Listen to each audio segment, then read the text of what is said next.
जब बांग्लादेश में इतनी घटनाएं घट रही हैं, हिंदुओं को वहाँ मारा जा रहा है, हिंदुओं को वहाँ पीटा जा रहा है, हिंदुओं को निर्वस्त्र करके पेट्रोल डाल के केरोसिन डाल के आग लगाई जा रही है, जब पूरे देश में भारतीय जनता पार्टी एक अलग माहौल बनाती है हिंदुत्व का, तब कांग्रेस कहाँ जाती है? क्या उनके नेता राहुल गांधी, उनके नेता सोनिया गांधी, उनके राष्ट्रीय अध्यक्ष मल्लिका खड़गे जी ने कभी किसी कांग्रेस नेता ने बांग्लादेश में हुई घटनाओं के खिलाफ बोला क्या?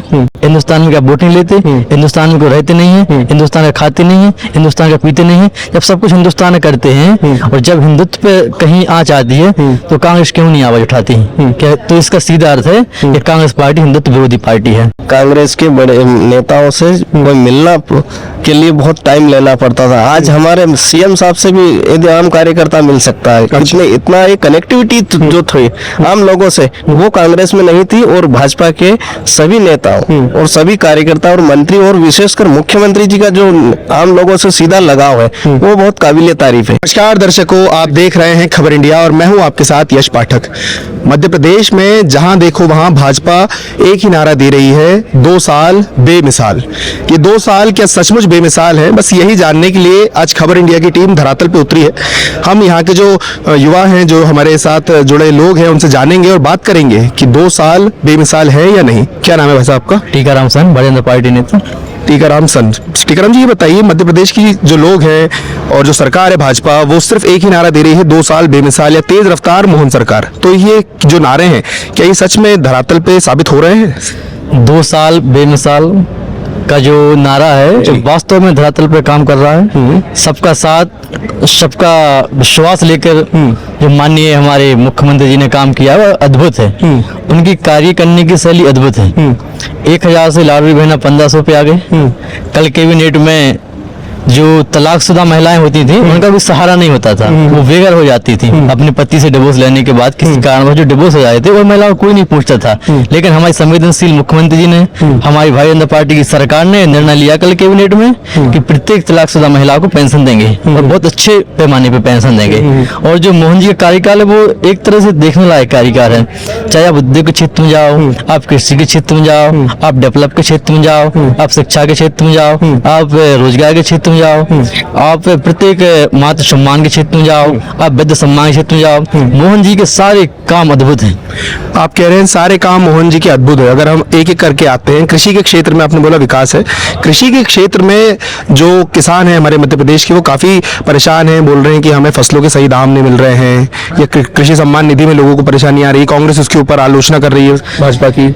किसान सम्मान निधि प्रत्येक समय पर रही है, बस उसकी केवाईसी होना जरूरी होता है। जैसे कि केवाईसी, क्योंकि इतना बड़ा पैमाने पे पैसा किसानों को डलता है, लाखों लाख करोड़ों आइडिया हैं मध्य प्रदेश में डलने के लिए, तो एक जो प्रक्रिया होती है वो केवाईसी की प्रक्रिया होती है। बिना केवाईसी के पैसा नहीं, क्योंकि उसमें प्रत्येक वर्ष कम से कम 2 लाख किसान की उम्र हो जाती है और वो डेथ हो जाती है, तो वो केवाईसी में दिक्कत जाती है। इसलिए केवाईसी करा के पूरा पैसा हम लोग डालते हैं। और आपने जो कृषि की बात की, क्या किया, 4 करोड़ पूरे प्रदेश में जो हमारे जो किसान हैं, प्रत्येक किसान को 4000 करोड़ रुपया तो भावांतर में दिया गया। सोयाबीन किसान के चाहे 2000 का बिका हो, चाहे 2200 का बिका हो, हमारी मोहन सरकार ने उस सोयाबीन को भावांतर में खरीदा है। जब इतना विकास हो रहा है, मध्य प्रदेश की राजधानी भोपाल मेट्रो सिटी बन गई है, उसके ऊपर भी कांग्रेस की ये कटाक्ष आते हैं कि भाई भोपाल में मेट्रो चलाने की आवश्यकता थी, फ्लाईओवर बन जाता, क्योंकि भोपाल इतना बड़ा तो है नहीं।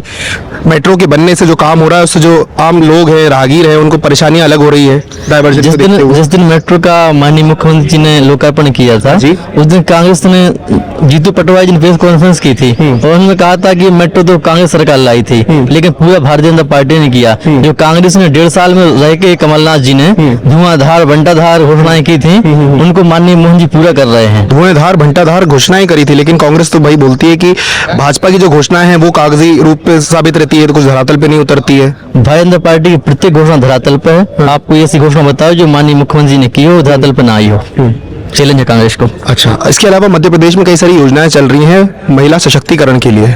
जो महिलाएं हैं वो मध्य प्रदेश की, भाई जो सरकार है, जो मोहन यादव जी, उनका कहना है अगर एक प्रदेश की महिलाएं सशक्त होंगी तो पूरा प्रदेश सशक्त होता है। तो इसको लेकर क्या कहेंगे, महिलाएं जो हैं वो कितनी लाभान्वित हो रही हैं मध्य प्रदेश की योजनाओं से?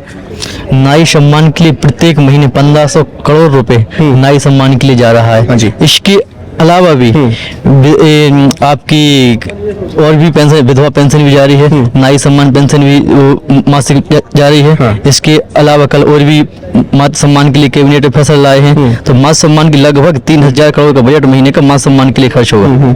अच्छा, इसके अलावा अगर हम बात करें कि जो मध्य प्रदेश का लॉ एंड ऑर्डर है, हमारे भोपाल का लॉ एंड ऑर्डर है, पुलिस प्रशासन की जो प्रक्रिया है, उसमें क्या स्थिति आई है पहले के मुकाबले अभी? आज आप देखो प्रत्येक चौराहे पे आपको ट्रैफिक पुलिस नजर आती है। पहले ये सब नहीं था, किसी भी गाड़ी कुछ भी आप रखो धुआंधार कर जाए थे।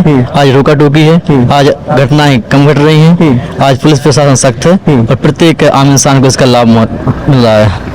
आज मध्य प्रदेश के मुख्यमंत्री हैं, उन्होंने अपने लाल घाटी क्षेत्र और हुजूर विधानसभा में पंडित दीनदयाल उपाध्याय और डॉक्टर श्यामा प्रसाद मुखर्जी की जन्म जयंती पर उन्हें श्रद्धांजलि दी और पुष्प भी सम्मानित किए। उसको लेकर क्या कहेंगे? वो हमारी पार्टी का आदर्श है जी, हमारी पार्टी के कर्ता धर्ता है, हमारी पार्टी के संस्थापक सदस्य हैं। तो हम लोगों का तो, और वो हमारी पार्टी के भी न संस्थापक सदस्य रहे हो, हमारी पार्टी के भी नहीं हो, अगर देश के महापुरुष हो तो भारतीय जनता पार्टी का तो महापुरुषों का सम्मान करना भारतीय जनता पार्टी की रूपरेखा कर रही है, भारतीय जनता पार्टी का व्यवहार रहा है कि प्रत्येक महापुरुष को सम्मान देंगे, महापुरुषों के नाम पे विद्यालय रहेंगे, महापुरुषों के नाम पे स्कूल रहेंगे, महापुरुषों के नाम पे रेलवे स्टेशन के नाम है, महापुरुषों के नाम पे जो बड़ी इमारतें बन रही हैं शासकीय, महापुरुषों के नाम पर रहेंगे। भारतीय जनता पार्टी का शुरू से रहा है।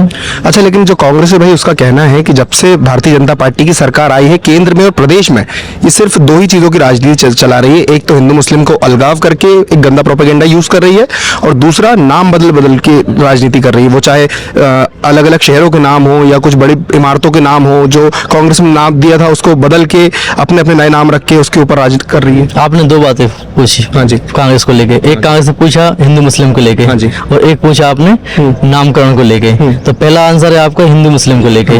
जब बांग्लादेश में इतनी घटनाएं घट रही हैं, हिंदुओं को वहाँ मारा जा रहा है, हिंदुओं को वहाँ पीटा जा रहा है, हिंदुओं को निर्वस्त्र करके पेट्रोल डाल के केरोसिन डाल के आग लगाई जा रही है, जब पूरे देश में भारतीय जनता पार्टी अलग माहौल बनाती है हिंदुत्व का, तब कांग्रेस कहाँ जाती है? क्या उनके नेता राहुल गांधी, उनके नेता सोनिया गांधी, उनके राष्ट्रीय अध्यक्ष मल्लिका खड़गे जी ने कभी किसी कांग्रेस नेता ने बांग्लादेश में हुई घटनाओं के खिलाफ बोला क्या?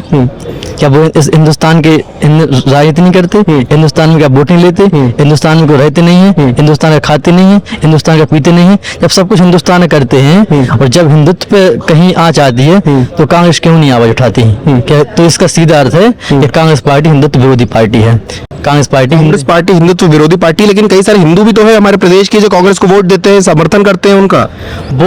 वो ऐसा है कि बहुत से लोगों को ये कोई आपसी वो रहती रंजिश रहती है, इसलिए उनका एक विकल्प रहता है कि भाई हम यहाँ नहीं जाएंगे तो वहाँ जाएंगे। अच्छा। लेकिन उनके जब हृदय से चुनाव आते हैं ना, तो भारतीय जनता पार्टी को प्रचंड बहुमत से लोग जिताते हैं। और दूसरी बात कही थी आपने नाम को लेकर, तो भारतीय जनता पार्टी का उद्देश्य है कि हम जो भी हमारे देश में कुर्बानी दी है, जिनने देश के लिए अपनी माताओं ने अपनी गोदें सूनी की हैं, जिनने अपने सुहाग उजाड़े हैं, तो ऐसी हमारी वीरांगनों के नाम पे, ऐसे वीर पुरुषों के नाम पे हम जो भी निर्माण करेंगे वो किसी पार्टी के नेता के नाम पे नहीं करेंगे। जैसे वो कांग्रेस कार्यकाल में जब हुआ पूरा राजीव गांधी के नाम पे हुआ, पूरा इंदिरा के नाम पे हुआ, ऐसा यहाँ नहीं होगा। यहाँ होगा भगत सिंह के नाम पे होगा, यहाँ होगा सुखदेव जी के नाम पे होगा, यहाँ राजगुरु के नाम पे होगा, यहाँ भीमराव अम्बेडकर जी के नाम पे होगा, यहाँ हमारे देश के महापुरुषों के नाम पर होगा।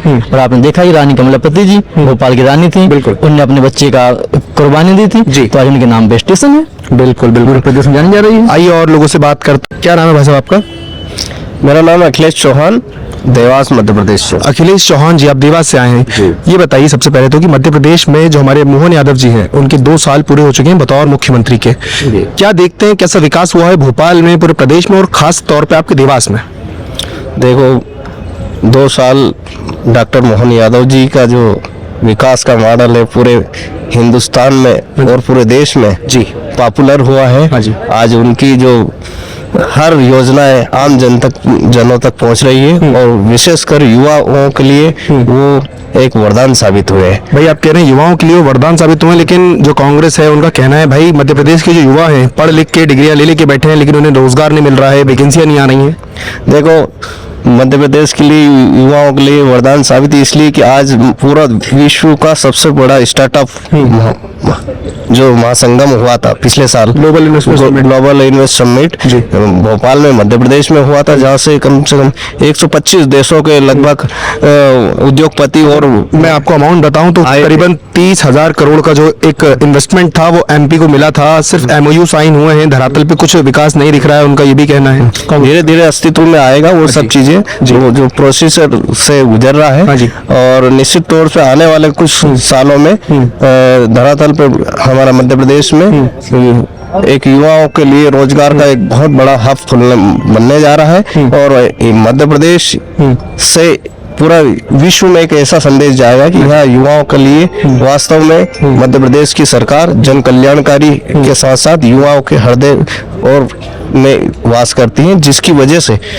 आज युवा अपने आप को मजबूत महसूस कर रहा है। मोहन यादव जी ने जो शिक्षा क्षेत्र में अमूलचूल परिवर्तन किए हैं। हाँ। आज जो संदीपनी सीएम राइज स्कूल है, हाँ जी। आज उसमें आप जाके देखोगे वहाँ पे वर्ल्ड लेवल की क्लास की जो क्लासेस चल रही है स्कूल में, आजकल ऑनलाइन अटेंडेंस हो रही है जिससे नियमित रूप से मॉनिटरिंग हो रही है। समय समय पर स्कूल में शिक्षक और अभिभावक और बच्चे पढ़ने के लिए और जाते हैं और जिससे कि उनका जो बौद्धिक स्तर है बहुत अच्छा बढ़ रहा है और जो एटमॉस्फेयर सरकारी स्कूल और प्राइवेट स्कूल की जो गैप है वो कम हुई है और प्राइवेट स्कूलों की तर्ज पे सभी सरकारी स्कूलों में ऑनलाइन अटेंडेंस के माध्यम से शिक्षा में बहुत अच्छा प्रभाव देखने को मिला, जिससे कि हम शिक्षा के माध्यम से बहुत अच्छी क्वालिटी और क्वांटिटी वाली शिक्षा प्राप्त सरकारी स्कूल में प्राप्त हो सके, इसलिए वो निरंतर सतत प्रयास कर रहे हैं माननीय मोहन यादव जी। अच्छा, इसके अलावा अगर हम बात करें शिक्षा के क्षेत्र में, तो अभी कुछ समय पहले बैतूल के अंदर हमारे जो मुख्यमंत्री हैं वो आए थे, उन्होंने एक मेडिकल कॉलेज की नींव रख के गए हैं। ठीक है, उससे होगा ये कि जो आसपास के जो बैतूल एक वैसे तो बहुत छोटा सा एक शहर है, ठीक है, वहाँ के जो स्टूडेंट हैं, वहाँ के जो लड़के लड़कियां हैं, उन्हें अब पढ़ाई करने के लिए भोपाल या कहीं दूर इंदौर वगैरह नहीं जाना पड़ेगा। उन्हीं के शहर में विद्यालय खुल रहा है, वो भी डॉक्टर का। उसको लेकर क्या कहेंगे? देखो, वोकल फॉर लोकल, ये हमारा देश का नारा है, माननीय मोदी जी का नारा है, माननीय डॉक्टर मोहन यादव जी का नारा है जी कि वोकल फॉर लोकल, स्थानीय लोगों को रोजगार मिले, अच्छी शिक्षा मिले और अच्छा स्वास्थ्य मिले, अच्छा रहन सहन, खान पान, वेशभूषा, रीति रिवाज, हर क्षेत्र के लोगों को अवसर मिले। ऐसा भले ही बैतूल आदिवासी ट्राइबल एरिया है, लेकिन वहाँ के जो युवाओं के अंदर एक शिक्षा की, उच्च शिक्षा की, एक डॉक्टर इंजीनियर बनने की जो ललक है वो वहाँ पे उनके कहीं ना कहीं पूरी होती नजर आएगी। अच्छा भाई, कांग्रेस लेकिन इसके बावजूद कहीं ना कहीं सफेद कपड़े में दाग ढूंढ रही है। ठीक है, उनका कहना है मोहन यादव जी धरातल पे उतर के लोगों के बीच में समय नहीं व्यतीत कर रहे हैं, वो सिर्फ और सिर्फ अपने बाहर के दौरे कर रहे हैं, बाहर ही जा रहे हैं, प्रदेश में कोई रह नहीं रहे हैं, शहरों में जो गरीब लोग हैं उनके ऊपर ध्यान नहीं दिया जा रहा है। देखो, धरातल मोहन यादव जी धरातल के ही कार्यकर्ता है, धरातल से वो सीएम बने हैं और वो कभी ऐसा अहंकार नहीं है उनके मन में। वो आज भी किसी विद्यालय में चले जाते हैं, किसी ग्राम पंचायत में जन सुनवाई के लिए आम लोगों की तरह चले जाते हैं। इतने सरल और सहज मुख्यमंत्री ऐसा मध्य प्रदेश में कब आया था, जो आम जनता से सीधा कनेक्ट है, सीधे भाजपा के कार्यकर्ता हो या आम नागरिक हो, सबसे सीधे सीधे बात करते हैं। बिल्कुल। अच्छा, एक टाइम पे मध्य प्रदेश में कांग्रेस के दिग्विजय सिंह का शासन था, तब और अभी में, यानी कि कांग्रेस और भाजपा के शासन में ऐसी क्या कमियां देख रहे हैं आप कि जो 2003 के बाद से कांग्रेस यहां से गई है, वो दोबारा लोग उसे वापस से सत्ता देने को राजी नहीं है? ये उनका अहंकार है। कांग्रेस वाले में अहंकार इतना था कि कोई कांग्रेस के बड़े नेताओं से कोई मिलना के लिए बहुत टाइम लेना पड़ता था। आज हमारे सीएम साहब से भी यदि आम कार्यकर्ता मिल सकता है, इतना एक कनेक्टिविटी जो थी आम लोगों से, वो कांग्रेस में नहीं थी। और भाजपा के सभी नेताओं और सभी कार्यकर्ता और मंत्री और विशेषकर मुख्यमंत्री जी का जो आम लोगों से सीधा लगाव है वो बहुत काबिले तारीफ है। इसकी वजह से हम लगातार सत्ता में बने हुए हैं। अच्छा, तो जैसे कि देखा आपने, यहाँ के जो लोग थे उन्होंने हमें अपने अपने मन की बात बताई हर मुद्दे पर। आगे आपका क्या कहना है कमेंट में जरूर बताएं और बने रहिए ऐसे ही हमारे साथ। जय हिंद, जय भारत।